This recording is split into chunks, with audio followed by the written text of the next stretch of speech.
Lizi, nimesikia kama sauti ya binti fulani yani kama vile kuna mtu analia vile. Ndio mwana wa mfalme. Umesikiaje? Hiyo sauti inatokea wapi? Aha. Hebu nifuate tukaone sauti inapotokezea.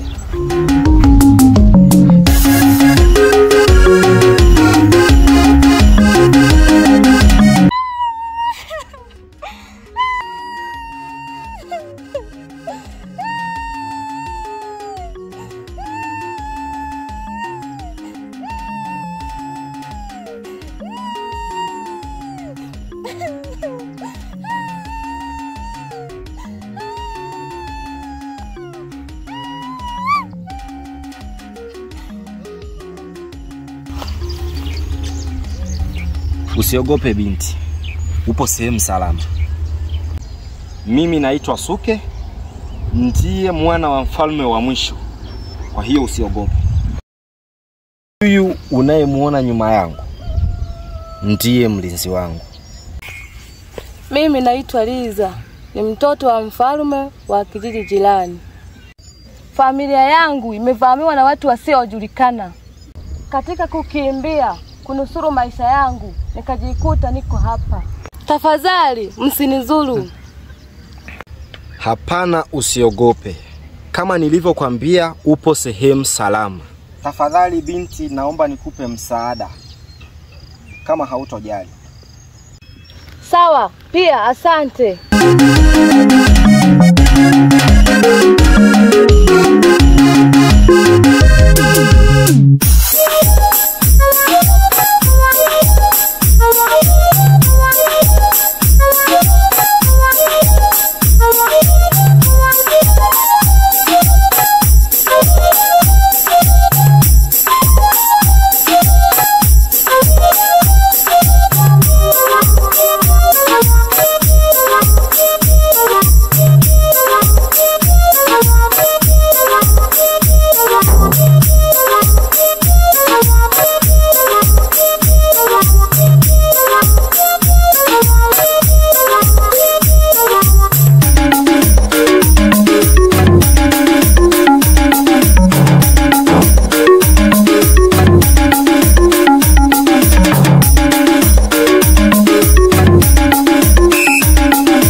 Mtoto wa kiume, naomba ujikaze kwa taarifa ninazokupa.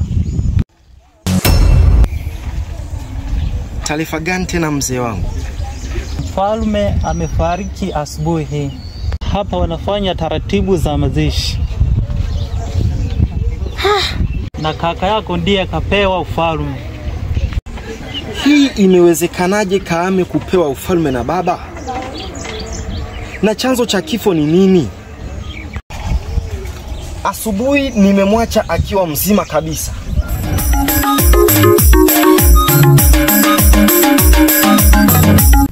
Simama.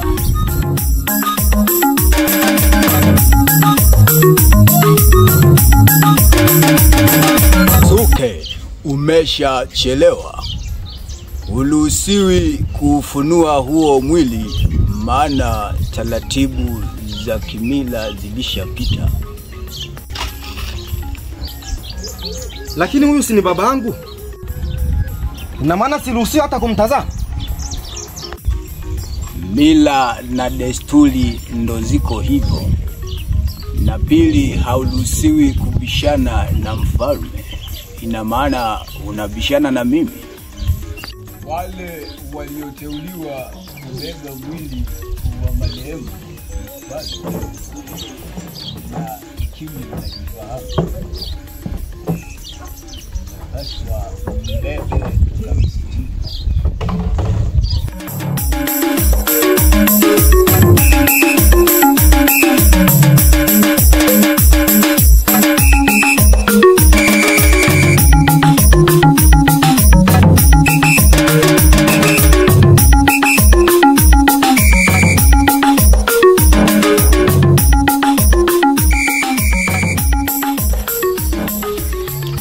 Kijiji cha Lusanagu oye!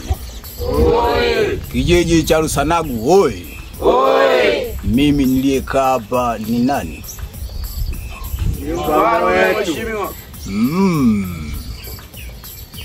Nzuri hiyo, nimeipenda. Ningeomba mkae ili tuwape yale niliyowaitieni. Kaeni.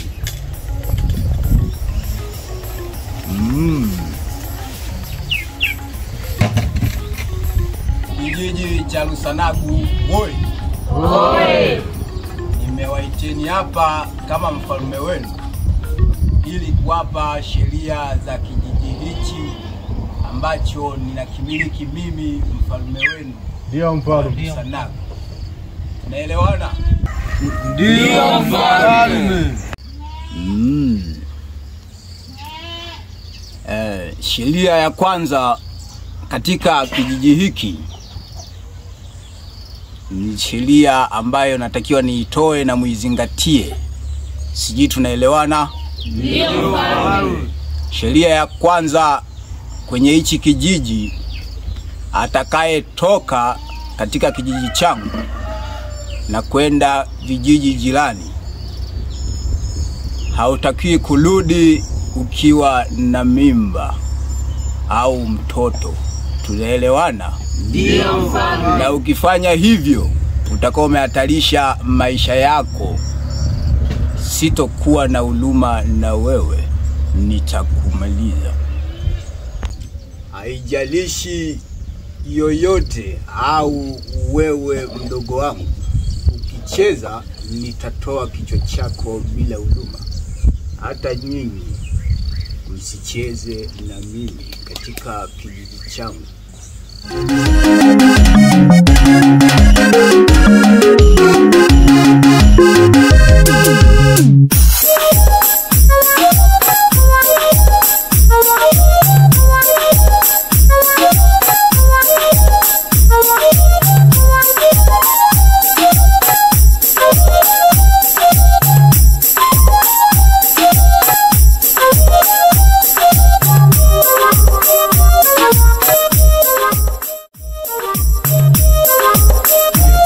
Pole sana Suke, jikaze wewe mtoto wa kiume.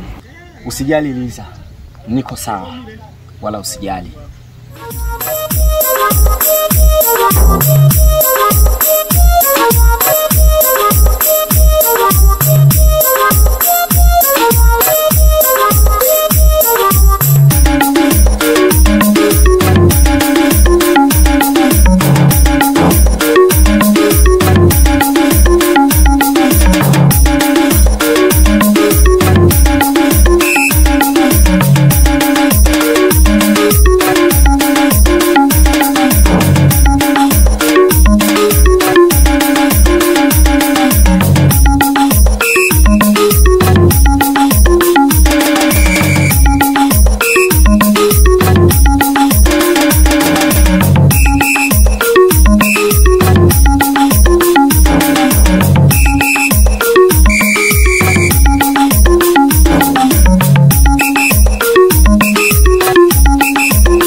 Kwanza naona uko na huyo binti, sijajua ni nani, maana nimekuona muda mrefu mkiongozana.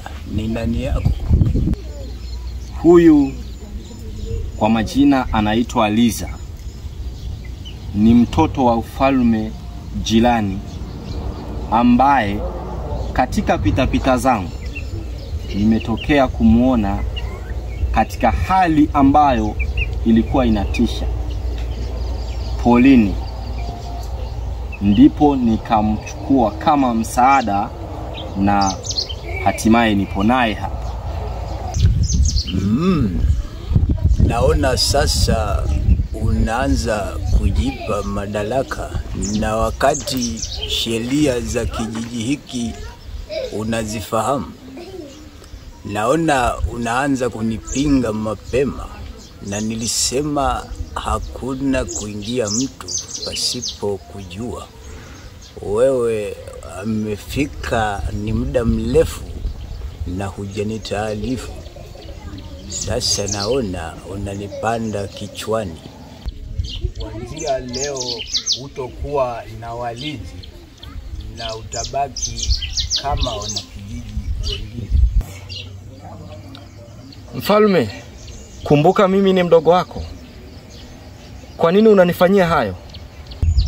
Hizo ni sheria zangu mimi nilizozipitisha mbele ya wanakijiji wangu. Samahani sana mfalme, haya ni makosa yangu. Naomba usimwadhibu huyu binti.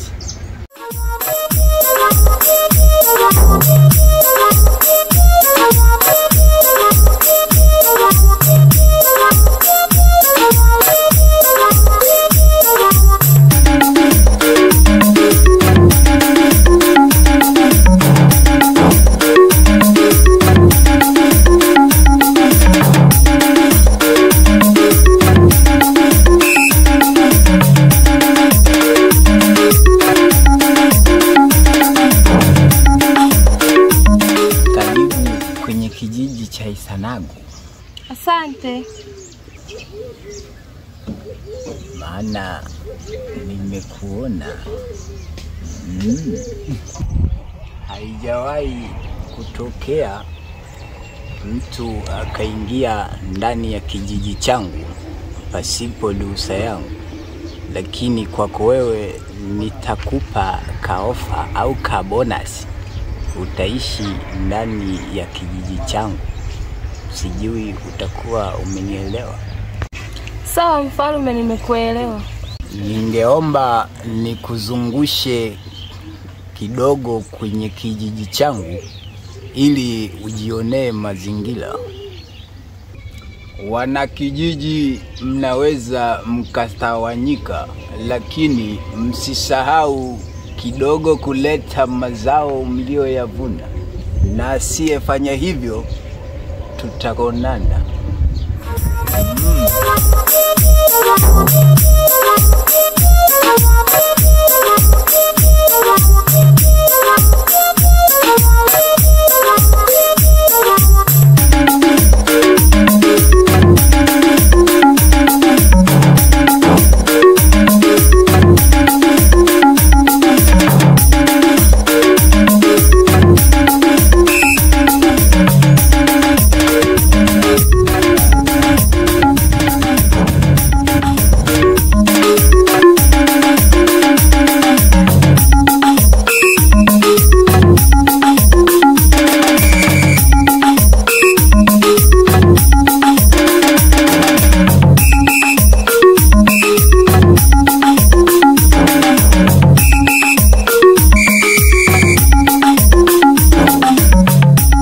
Hawa ni mifugo wangu wote na wamiliki ndani ya kijiji changu.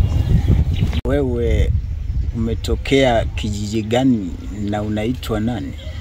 Mimi naitwa Liza, ni mtoto wa kifalme katika kijiji jirani. Kijiji chetu kilivamiwa na watu nisiowajua, na mimi nilikimbia nikajikuta niko katika kijiji hiki. Hata wewe ni mtoto wa kifalme. Umependeza kupitiliza kiasi, yani mpaka inafika sehemu unanichanganya. Nimeipenda. unaweza kwenda ukapumzika.